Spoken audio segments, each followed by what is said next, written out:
On the morning of September 30th, 2025, a security guard at the Hyatt Regency Hotel in Paris made a chilling discovery. In the quiet courtyard below, the remains of a man lay motionless. Within minutes, police arrived and confirmed the identity of the deceased, Emmanuel Nkosinathi, Nathi Mthethwa, South Africa's ambassador to France. He was 58 years old. Mthethwa wasn't just another diplomat. He was a former police minister, a liberation struggle veteran, and one of South Africa's most controversial political figures. His sudden was as mysterious as the man himself. Here's what we know about Nathi Mthethwa and the growing mystery behind his death in Paris. Before he became one of South Africa's most influential politicians, Nathi Mthethwa was a boy from KwaZulu-Natal shaped by the struggle against apartheid. Born in 1967, he joined youth activism at the age of 15, leading the Clarwater Youth Organization before transitioning into labor politics with the Food and Allied Workers Union. By the late 1980s, he was part of the ANC's underground network through Operation Vula, a dangerous mission that cemented his loyalty to the movement. Detained during the 1989 state of emergency, Mthethwa's resolve only grew stronger. When the ANC was unbanned in 1990, he rose quickly through its ranks, becoming regional secretary of the Youth League and later a national executive member. His quiet efficiency made him a trusted organizer within Luthuli House, and by 2002, he was sent to parliament. In 2007, as Jacob Zuma's faction gained control of the ANC, Mthethwa's influence reached its peak. He became chief whip, then Minister of Safety and Security in 2008, a powerful position he retained when Zuma became president. It was the height of his career, but his years as police minister would soon become the most controversial chapter of his life. One of the first major storms came from within the very department he led. Years later, during the Zondo Commission of Inquiry into State Capture, shocking testimony would reveal how the South African Police Service's Crime Intelligence Division had turned its Secret Service account into what was essentially a personal bank for the politically connected. This fund, meant to finance covert operations, had been diverted to pay for private luxuries, and at the heart of several of these allegations stood Mthethwa himself. A key witness, Colonel Dhananjaya Naidu, testified from a secret location for his own safety. His account was precise and detailed, painting a disturbing picture of how state money was used to serve the interests of powerful men. Naidu revealed that in 2010, nearly 200,000 rand, exactly 195,581 rand and 45 cents, was taken from the secret fund to build a security wall around Mthethwa's private home in KwaZulu-Natal. The order for this came from Richard Madluli, the then head of crime intelligence, who was notorious for his corruption and abuse of power. Madluli was a man Mthethwa himself had approved and promoted. Naidu went further, telling the commission that the same slush fund had been used to buy a luxury Mercedes-Benz ML350 for Mthethwa's personal use. According to his testimony, Mthethwa used the car for a few months in Durban before demanding it be taken away, claiming he feared journalists were following him. The car was later transferred to Cape Town for Madluli's own use. The story sounded almost absurd, yet it was backed by meticulous records. Mthethwa denied everything. He dismissed the claims as lies meant to smear his name, even threatening to sue for defamation. A 2012 report from the Auditor General appeared to clear him, confirming that the slush fund had indeed been used for renovations at his home, but claiming there was no proof he knew where the money had come from. For a while, that explanation held. But when the Zondo Commission revisited the evidence years later, it became harder to ignore how conveniently uninformed Mthethwa had been about the perks that flowed his way. Then came the darkest chapter of his career, the Marikana incident. On August 16, 2012, South Africans watched in horror as police officers used force on striking mine workers at the Lonmin Platinum Mine, resulting in the loss of 34 lives. It was the deadliest use of state force against civilians since the end of apartheid. At the center of it all was Mthethwa, the Minister of Police, the man who ultimately bore political responsibility for the actions of his officers. The Marikana Commission of Inquiry, led by Judge Ian Farlam, investigated the events that led up to the tragedy. Evidence showed that Mthethwa had been in contact with key political and business figures as tensions at the mine escalated. Among those he spoke to were Cyril Ramaphosa, then a Lonmin board member, and Senzeni Zokwana, president of the National Union of Mine Workers. Both men expressed alarm over the growing violence and urged decisive action. To many observers, it looked like intense political pressure was being placed on the police to end the strike by any means necessary. Lawyers for the victims' families argued that Mthethwa was partly responsible, not just because of his position, but because of the culture he had encouraged within the police. He had long spoken in support of a lethal force approach. The idea that such rhetoric may have helped create the mindset that led to the incident was deeply unsettling. When Mthethwa finally appeared before the commission in 2014, his testimony was cautious and polished. He acknowledged that something terribly wrong took place, but insisted he had played no operational role in the events.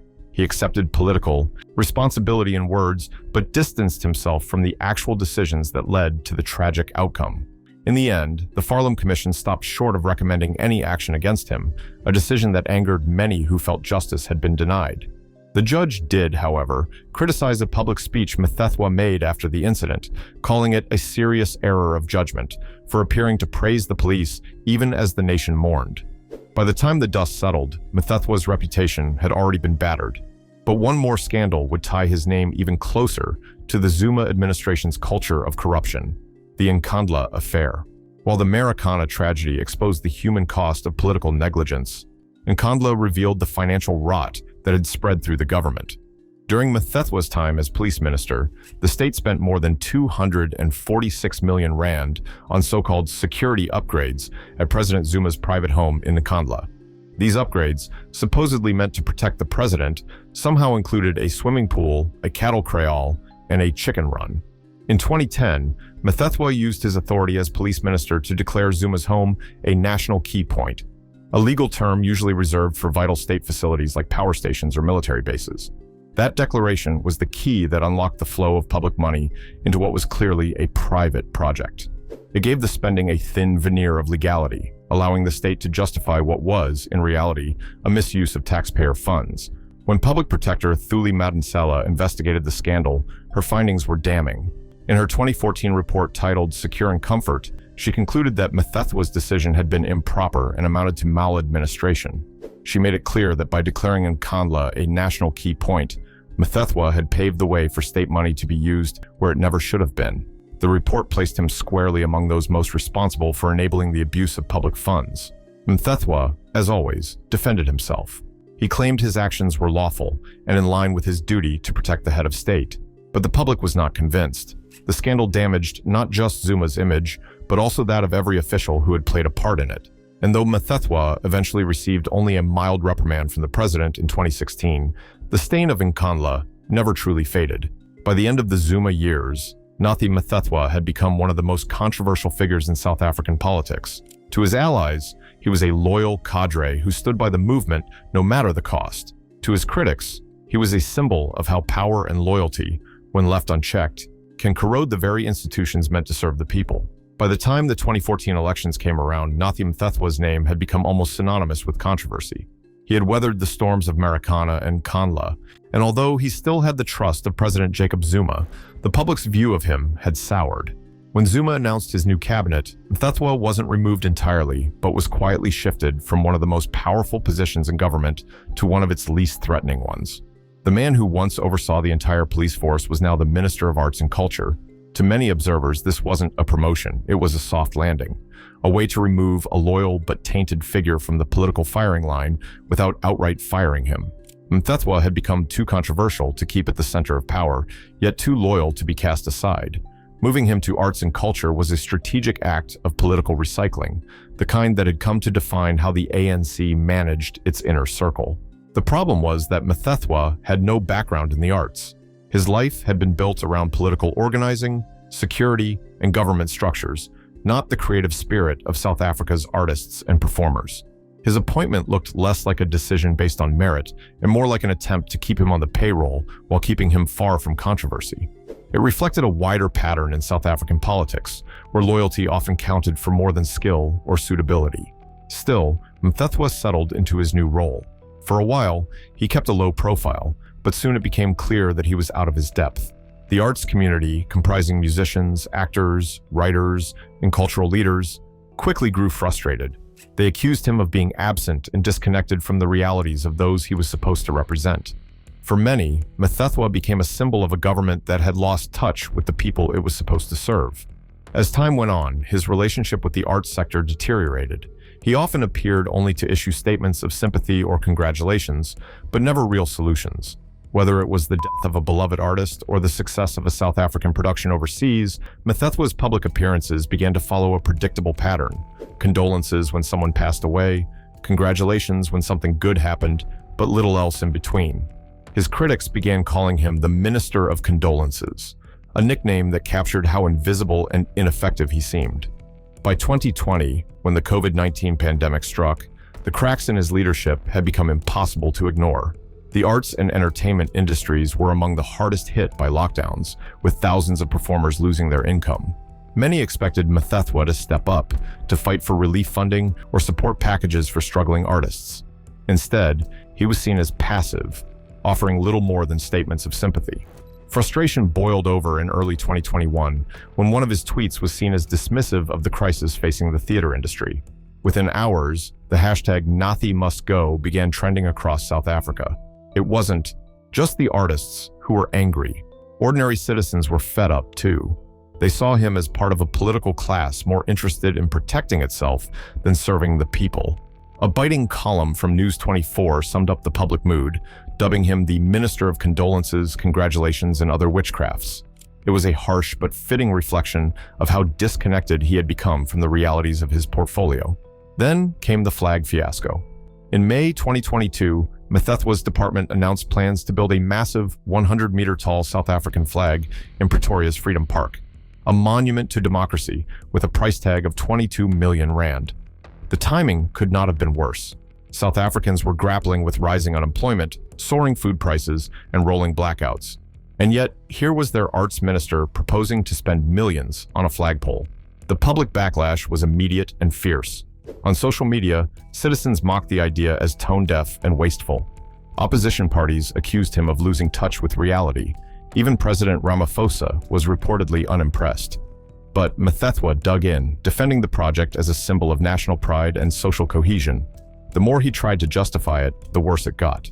Within weeks, the project was scrapped, but the damage to Mthethwa's reputation was permanent. Behind the scenes, his standing within the ANC was also slipping. By late 2022, it was clear that his political influence was fading fast. During the party's 55th national conference in December that year, Mthethwa failed to secure re-election to the ANC's powerful National Executive Committee, a humiliating fall for someone who had once been a central figure in the ruling party. A few months later, in March 2023, President Ramaphosa finally removed him from the cabinet in a major reshuffle. There was no dramatic dismissal or public scandal this time, just a quiet exit that felt long overdue. A week later, Mthethwa resigned from parliament entirely, closing the curtain on a political career that had once seemed destined for greatness, but ended in quiet retreat. By the time he walked away from government, Nathi Mthethwa had gone from being one of the ANC's most trusted cadres to one of its most criticized figures. After his removal from the cabinet, Nathi Mthethwa didn't exactly disappear from public life. Instead, he was quietly moved out of the political firing line.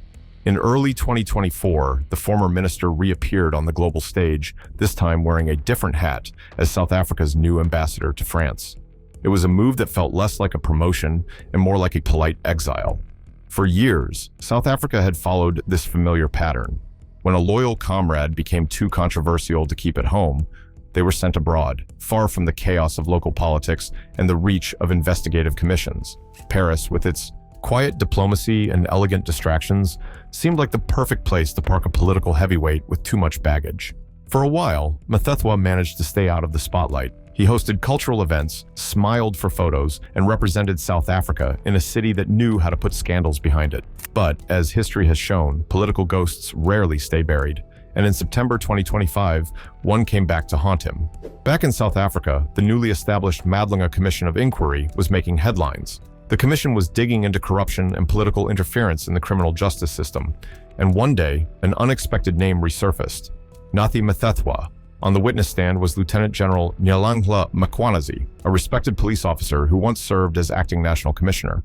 When he began to speak, the room fell silent. What he revealed wasn't just shocking, it was explosive. Nkosinathi claimed that back in 2011, when Mthethwa was still Minister of Police, he had personally intervened to protect Richard Mdluli, the notorious head of crime intelligence. Mendluli had been under investigation for looting secret police funds and abusing his position, but according to Nkosinathi, Mthethwa wanted the entire matter buried. The general told the commission that Mthethwa had summoned him to his official residence and, alongside the Inspector General of Intelligence, Faith Radabi, ordered him to stop both the criminal charges and the internal disciplinary process against Mendluli. It was a clear case of political interference, and Nkosinathi didn't mince his words, calling it the worst interference I've ever experienced. He told the commission that he refused to follow the minister's unlawful order and instead chose to resign as acting national commissioner. His testimony hit like a thunderclap. The story wasn't new. Whispers of Mthethwa's involvement in shielding Mendluli had circulated for years, but never before had it been confirmed by someone of Nkosinath's stature, under oath, in a public forum. It was no longer a rumor.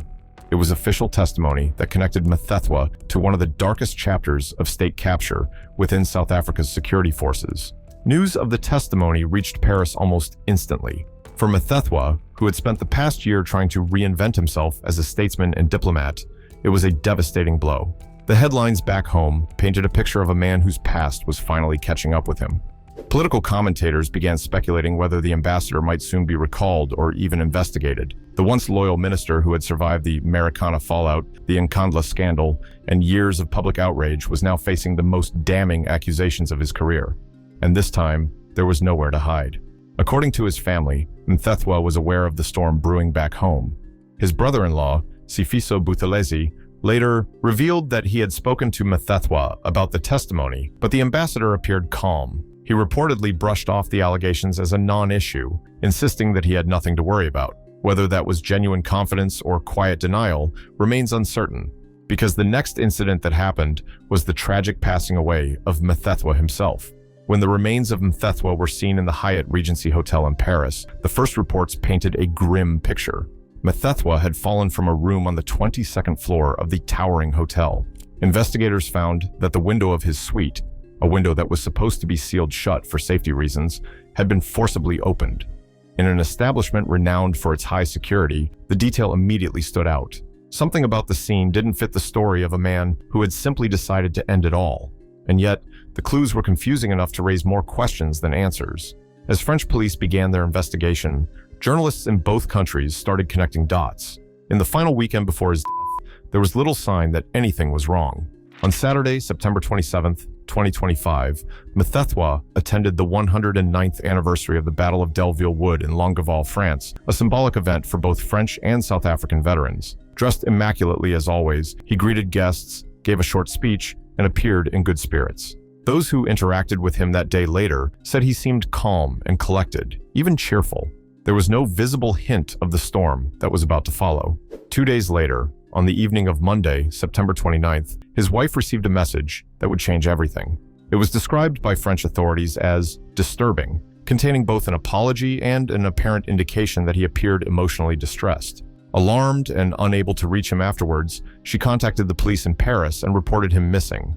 The police immediately began tracking his phone, which last pinged near the Bois de Boulogne, a sprawling park on the western edge of the city, often associated with secrecy and nighttime activity. By the next morning, the search came to a tragic end.